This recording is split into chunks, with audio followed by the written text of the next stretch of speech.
இப்படியாங்க ஒரு கட்சி இருக்கும், இப்படியாங்க ஒரு கட்சிக்காரன் இருப்பான். ஒரு கட்சி தலைவன் போறாங்க, ஒரு பண்டி போதுங்க.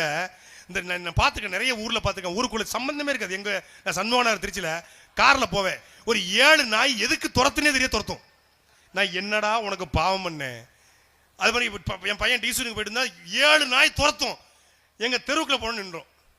திருப்பி இல்ல வண்டி நிப்பாட்டா துரத்தும், வண்டி எடுத்தா துரத்தும், வண்டி நிப்பாட்டா நின்றோம். நீங்க எல்லாருக்கும் அதை அனுபவிச்சிருப்பீங்கல்ல. இப்படி நம்ம காருக்கு பின்னாடி நாய் துரத்துறது மாதிரி விஜய் பின்னாடிக்கு இந்த நாய்கள் துரத்தி கொண்டு ஓடுது. இவன் அத்தனை பேரும் தமிழ்நாட்டினுடைய படித்த மாணவன். தஞ்சாவூர்ல விழுந்தவன் யாரு? ஒரு படிச்சவன். அவங்க அப்பா சொல்றாரு, அவங்க அப்பா பால் வியாபாரி, திருச்சி கல்கண்டார் கோட்டையை சார்ந்த ஒரு பால் வியாபாரி சொல்றாரு, 41 பேர் சாவுக்கே வராதவன் என் பையன் ஆக்சிடென்ட் ஆக பார்க்கவா வரப்போறான்னு சொல்றாரு. அவங்க அப்பா சொல்றாரு.